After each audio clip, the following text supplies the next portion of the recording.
Hey everyone, welcome to This Explainer. Today we're unpacking the absolutely staggering, record-breaking, and honestly deeply emotional life of Cristiano Ronaldo. We're going to break his unbelievable journey down into 3 distinct chapters. First, we'll look at his early life of extreme hardship and grueling childhood training. Second, his dramatic rise under Sir Alex Ferguson and that absolute peak at Real Madrid. And finally, his twilight years, navigating new leagues with Juventus and in Saudi Arabia, all while chasing the one major trophy that somehow got away. So let's just dive right in with a number that is frankly hard to wrap your head around. 200 million euros. That is his current annual salary playing for Al Nassr in Saudi Arabia. It's a staggering figure that cements him as the best paid athlete in the entire world. He's surrounded by unimaginable luxury and global fame right now. But, that unimaginable luxury? It is the exact opposite of how his story begins. Picture a cramped little house with a leaky tin roof and salty ocean winds just howling through cracked windows on the small Portuguese island of Madeira. He started with absolutely nothing but an unstoppable dream. Chapter 1. The Boy from Madeira, the Crucible of Poverty. To really understand his mindset, you have to hear this. His mother actually confessed a very harsh reality to him. She had considered ending their pregnancy because the family simply couldn't afford another mouth to feed. But when he found out, he didn't break. Actually, he turned that pain into an absolute obsession to succeed. He famously told her that God kept him here to prove he was meant to live and to provide for them.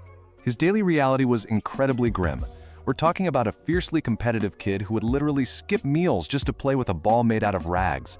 He shared a single, tiny room with 3 siblings. He had to deal with the trauma of his father's severe alcoholism. He and his mother swept streets, and he even begged for leftover burgers outside a local McDonald's late at night just to survive. And later, when he finally made it to the Sporting Lisbon Academy on the mainland, he got mocked relentlessly by the other kids for his heavy island accent. But here's the thing, he used every single insult and every empty stomach as fuel. He'd practice out in the streets until the floodlights literally turned off. And then, the unthinkable almost happened. At 15, his dream almost flatlined. He was diagnosed with tachycardia, which is a rare and dangerous condition involving a racing heartbeat. For an aspiring athlete, this is usually a career death sentence. He had to undergo immediate laser surgery to cauterize parts of his heart. But giving up? No way. That was never an option. He was back on the pitch just days later, pushing his body even harder. And that fire? It paid off. His raw speed allowed him to absolutely skyrocket through Sporting's entire system in a single season. It was completely unprecedented. In less than a year, he went from playing for the under-16 squad all the way to making his full senior team debut in the Champions League qualifiers. Chapter 2. Sir Alex to Madrid Peak. The Ascent of a Champion. So fast forward to a 2003 friendly match against Manchester United. Ronaldo absolutely humiliates their seasoned defenders. Sir Alex Ferguson was so mesmerized by this kid that he literally refused to let the team bus leave without securing him.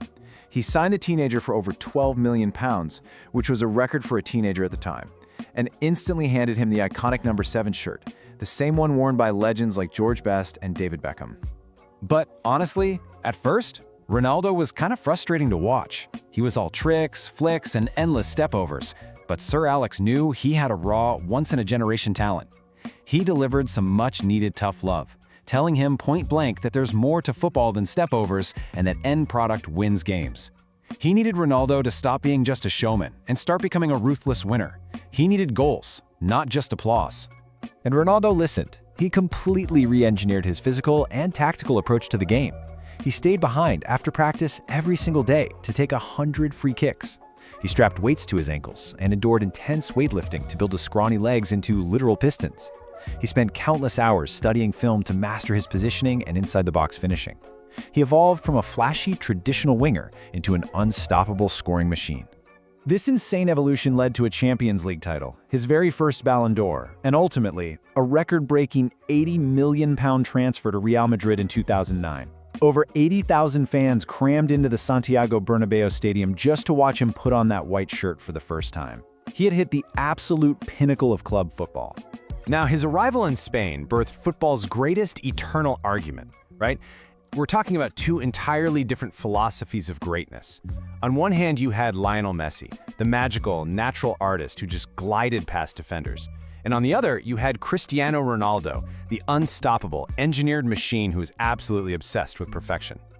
And the numbers from this era? They are just staggering.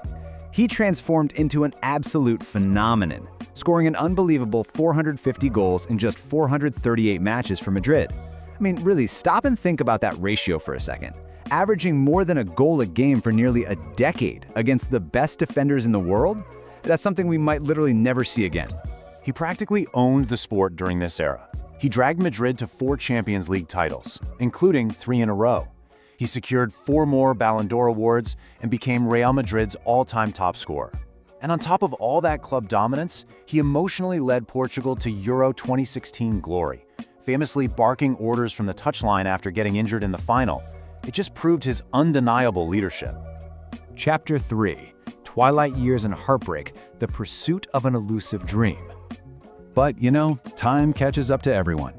Feeling a loss of love and support from the Madrid hierarchy, he made a massive €100 million move to Juventus at age 33. He was determined to prove the doubters wrong. While most players are looking to retire at 33, Ronaldo was moving to Italy, conquering a 3rd major European league, and just continuing to shatter scoring records. But things took a turn. His return to England in 2021 was a roller coaster that spiraled into the absolute toughest period of his life, both personally and professionally. What started as a massive fairy tale return to Manchester United was suddenly overshadowed by unimaginable personal tragedy, with the heartbreaking loss of his newborn son in April 2022. That grief, combined with intense friction with a new manager, eventually led to an explosive interview in November, and his contract was abruptly terminated. And this vulnerability really hit a devastating climax at the 2022 Qatar World Cup. His lifelong dream of winning the ultimate trophy started slipping away. Seeing him benched by his own national team in the knockout stages, and then watching Morocco eliminate Portugal, it was profound. The image of this legendary veteran walking down the tunnel in tears felt like the definitive end of an era. Yet, proving his absolute refusal to ever quit, he moved to Al Nassr in Saudi Arabia. And what did he do? He outscored every single player on Earth in 2023 with 54 goals at 38 years old. Critics love to call it a retirement league, but he was beating out players 10 to 15 years younger than him globally. It just shows that his physical conditioning and his killer instinct in front of the goal remain terrifyingly sharp. So, as he looks toward one final dance in 2026, we really have to ask ourselves a profound question about the boy who turned tears into trophies. Is his unparalleled, obsessive work ethic worth it if that ultimate World Cup dream remains forever out of reach? Well, what you should take away from this explainer is that whether he ever lifts that final World Cup or not, Cristiano Ronaldo's real legacy is his resilience. He is living proof that your struggle can absolutely become your superpower. Thank you so much for exploring this incredible journey with me today, and I will catch you in the next one.